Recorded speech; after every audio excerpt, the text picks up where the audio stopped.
So today I will be taking a look at the Akko ACR Top 75. This will be the aluminum version inside here. So it's basically a top mounted keyboard and it's a really huge box right here. It's pretty thick and I think we have a lot of stuff inside. Over the box is just this gray color, and on the back, let me just show you guys. So you have the outline of the keyboard right here. It looks really nice and this is what it will look like at the end of the build. So let's just unbox this first and see what we get in the box.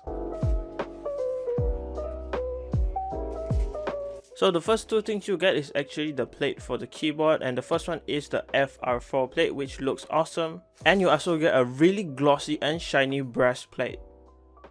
After that you get the PCB for the keyboard and it looks pretty good right here. So this being the aluminum version, it will not have any LEDs, but you can see from the front it looks pretty good and it is south facing 5-pin hot swap PCB. You can see right here all of the places where the LED should be is actually empty, but the acrylic version will have it. And this is what the back of the PCB looks like. It has hot swap sockets right here and these are made by Cyan. And right underneath the PCB is a small black box which includes a pretty nice looking set of keycap and switch puller which are Akko branded, and it comes in the Akko purple color. A small Allen key right here for you to assemble the keyboard with. Some Akko plate mounted stabilizers which have already been lubed and tuned included already, so you just have to put this into the keyboard. 3 packs of screws right here which are different sizes to assemble the keyboard. And you also get a few silicone nibs for the plate.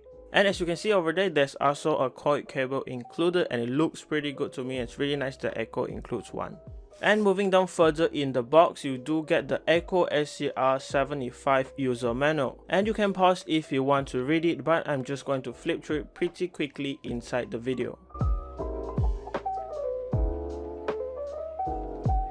Moving on, we also have this 2-in-1 Poron foam and Poron sheet combination. It's the first time I'm seeing this. It's actually glued together and you can see all of the cutouts for the holes for your switches. And moving on to the main part, you of course get the whole frame and body of the Akko ACR 75.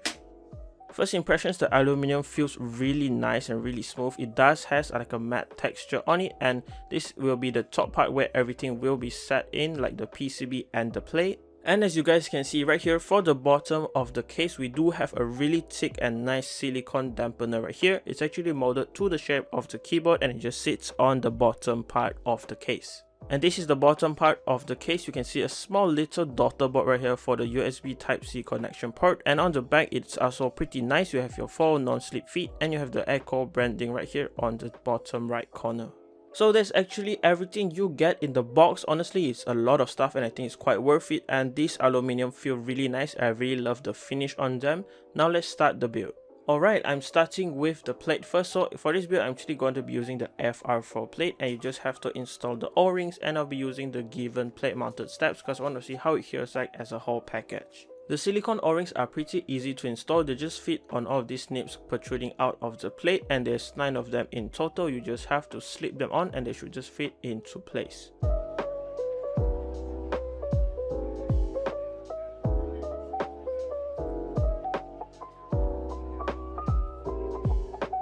And it's also the same for the stabilizers. These are some normal plate mounted steps, but I like that Akko has already lubed and tuned them. So all you have to do is just snap them into the plate. So after getting done with the plate, we can now move on to the next step, which is actually putting the plate into the top frame of the keyboard. You're basically going to be needing this pack of screws. And one thing I like to do is actually to install the screws first and screwing them in later. It's much more easier. There's not much hassle to try to fit in the screws later. After installing all of the screws, we can now take the top frame of the keyboard, turn it around and put the plate in place. And after making sure everything is aligned, we can now screw in all of the screws.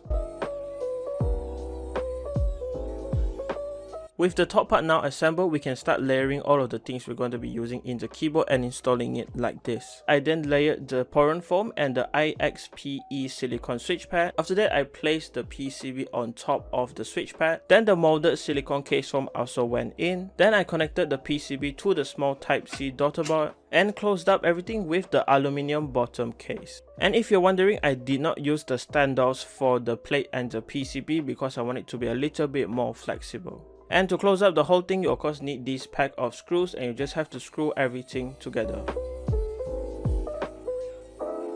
And with everything assembled, we can now move on to the switches. And as for the switches, I'll be using the new switches from Akko. It's their new CS POM switches, and I have the POM pink variant right here.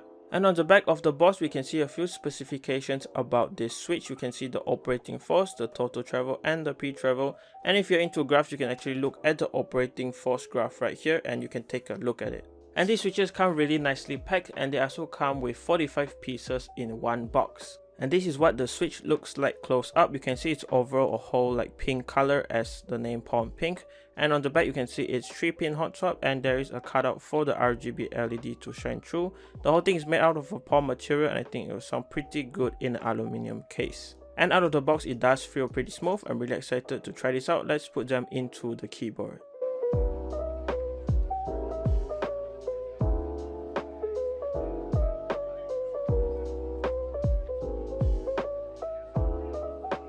So the switches are in, and I think they look good alongside the pink stabilizers as well. But there is no RGB on this PCB, so I can't actually show you how the switches would look like with RGB. Now let's move on to the keycaps. So for the keycap set, I will be using the Akko Black and Cyan keycap set. These are ASA profile keycaps, and they are double shot PBT. This whole set right here is pretty big. It comes with 197 keys. They come pretty nicely packaged with this classic Akko packaging with this plastic box with all of the keycaps inside. And you do get some extra keycaps in these plastic bags. The colors look really good in my opinion. I love this contrast between black and cyan. And the double shot is really clean and sharp. As you guys can see, all of the legends look really nice. And thickness wise, it is pretty good, around 1.5mm in thickness. Now let's move on to installing the keycaps.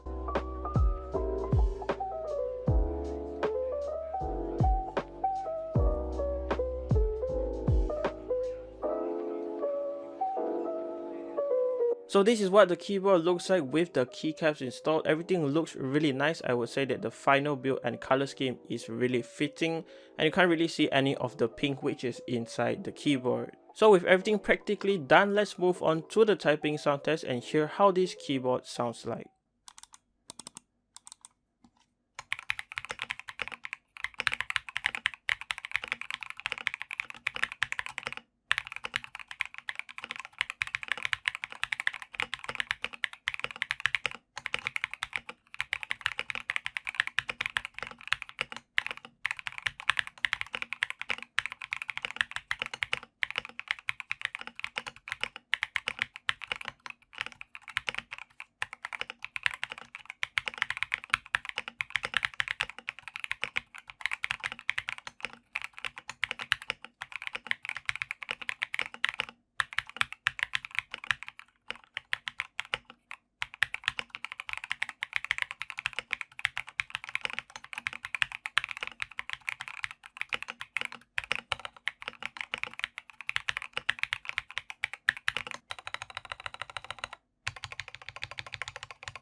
And yeah, that is how the keyboard sounds like. Honestly, I did not expect it to sound like this. It sounds a little bit poppy and pearly at the same time. I think that maybe it's the combination between the POM switches and the FR4 plate, but this keyboard does sound pretty good. Overall, I think that this keyboard is pretty good, especially with everything you're getting in the keyboard kit. There's a lot of accessories and different ways you can mod this keyboard to your liking. And I would say that the aluminum finish here is also really nice, and it feels premium to the touch, and I really like how it looks and feels. And of course, if you're interested in anything shown in this video, especially this keyboard and everything used, you can of course check the links down in the description below. And I want to say a quick thank you to Akko for sending over this keyboard kit and everything used in this video.